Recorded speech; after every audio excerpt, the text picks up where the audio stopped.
বিসমিল্লাহির রহমানির রহিম। হে সমস্ত জগতবাসী, আজ কোরআন শরীফ থেকে আপনাদের স্বপ্নের ব্যাখ্যার কথা বলবো।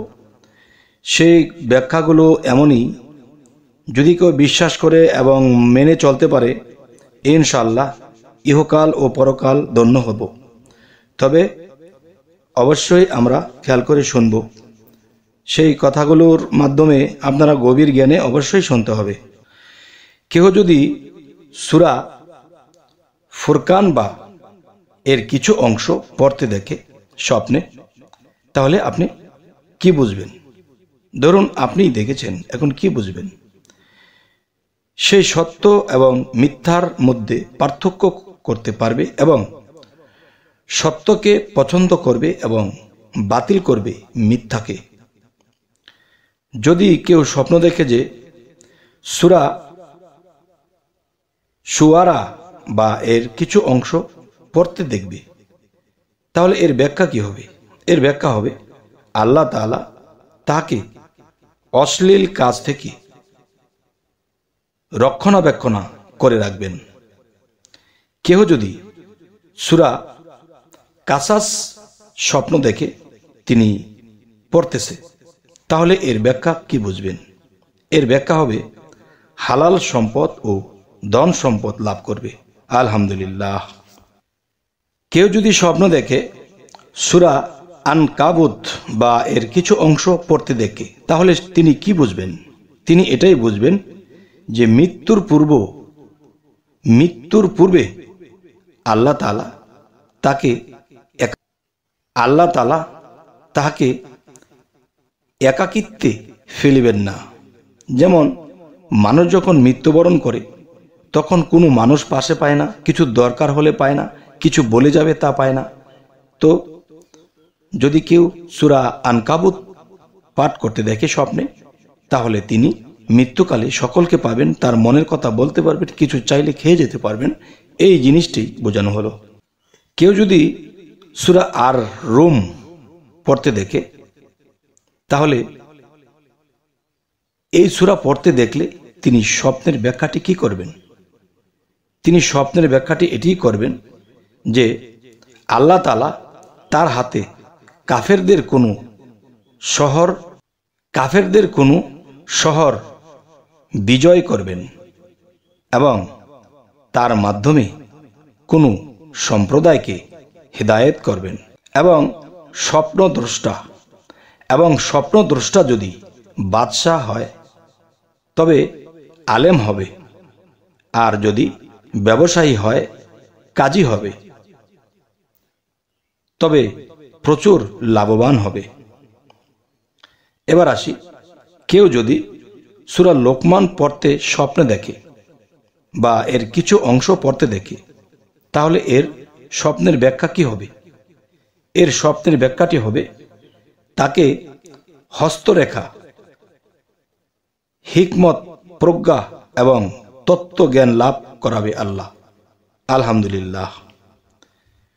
তবে আরেকটু নিচে যাচ্ছি, তবে আরো একটি আলোচনা, সেটি শুনুন। কেউ যদি সূরা আস-সিজদাহ বা এর কিছু অংশ পড়তে দেখে স্বপ্নযোগে, তাহলে তিনি এটার ব্যাখ্যা কি করবেন? এটার ব্যাখ্যা হবে সে সিজদা অবস্থায় মৃত্যুবরণ করবে এবং আল্লাহ তাআলার নিকট সফল কামদের মধ্যে গণ্য হবে। এই পৃথিবীতে যারা আল্লাহর পথে সফল কাম হয়ে গেছেন, তাদের মধ্যে তিনি একজন হবেন এবং তার বিশ্বাস দৃঢ় ছিল এবং তিনি কি আল্লাহ খাঁটি রূপে উঠাবেন। এবার আসি, কেউ যদি সূরা আল আহজাব পড়তে দেখে, তাহলে তিনি স্বপ্নের ব্যাখ্যা কি বুঝবেন? তিনি এটিই বুঝবেন যে সে সত্যের অনুসারী এবং পরহেজগারদের অন্তর্ভুক্ত হবে। কেউ বলেন সে দীর্ঘজীবী এবং বন্ধুদের সাথে চক্রান্তকারী হবে এবং নিজ বংশের খুব প্রশংসা করবে। আচ্ছা, এবার আসি, কেহ যদি স্বপ্ন দেখে সূরা আস-সাবাহ পাঠ করতে স্বপ্নযোগে, তাহলে কি বুঝবেন? এটি বোঝা হলো দুনিয়ার প্রতি অনাসক্তি সৃষ্টি হবে, একাকী থাকতে অগ্রাধিকার দিবে। কেউ বলেন ব্যক্তিগতভাবে সে অত্যন্ত বীর হবে এবং অস্ত্র করাকে সে পছন্দ করবে। এবার আসি, কেউ যদি সূরা ফাতির বা এর কিছু অংশ পড়তে তিনি স্বপ্ন দেখেন, তাহলে কি বুঝবেন? এটির অর্থ হলো আল্লাহ তাআলা তার উপর নিয়ামতের দরজা খুলে দিবেন। সুবহানাল্লাহ, আলহামদুলিল্লাহ। সে আল্লাহ তাআলার সাক্ষাৎ লাভ করবে। সুবহানাল্লাহ, আলহামদুলিল্লাহ। এবং আল্লাহ তাআলার ওলিদের মধ্যে সেও একজন গণ্য হবে। এবার আসি, কেউ যদি স্বপ্ন দেখে সূরা ইয়াসিন বা এর কিছু অংশ পাঠ করতে, তখন তিনি স্বপ্নের ব্যাখ্যাটি কি করবেন?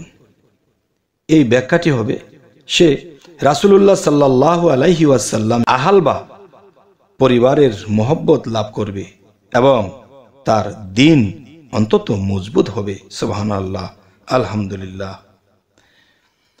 এবার আসি, কেউ যদি স্বপ্ন দেখে সূরা আস-সাফফাত বা এর কিছু অংশ পড়তে স্বপ্নে দেখে, তাহলে তিনি কি বুঝবেন?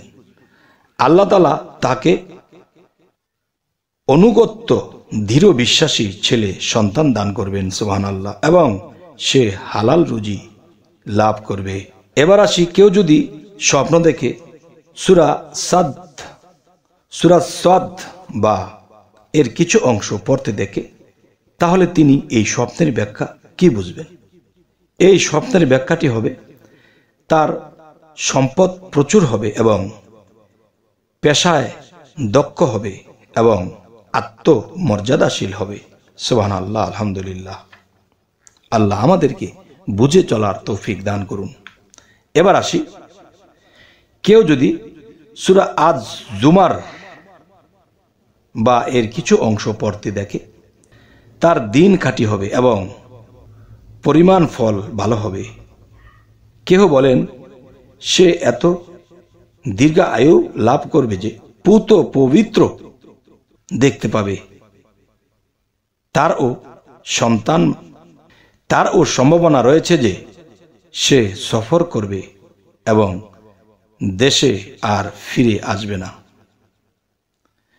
আচ্ছা, এবার আসি, কেউ যদি সূরা আল মুমিন বা এর কিছু অংশ পড়তে দেখে, তাহলে তিনি এই স্বপ্নের ব্যাখ্যাটি কি করবে?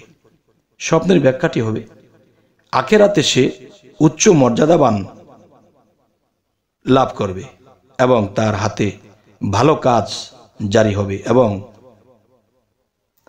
তার বিশ্বাস সঠিক হবে।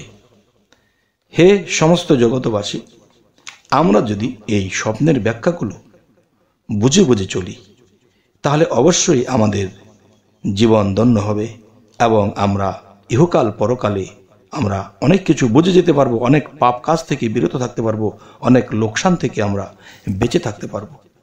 তবে আজকে আপনাদের যদি আমাদের এই চ্যানেলের আলোচনা ভালো লাগে, স্বপ্নের ব্যাখ্যা, তো অবশ্যই আমাদের চ্যানেলটিকে সাবস্ক্রাইব করে পাশেই থেকে যাবেন এবং পরবর্তীতে যেন ভালো আলোচনা আপনাদের কাছে এনে দিতে পারি। তো সকলেই ভালো থাকবেন। আল্লাহ হাফিজ।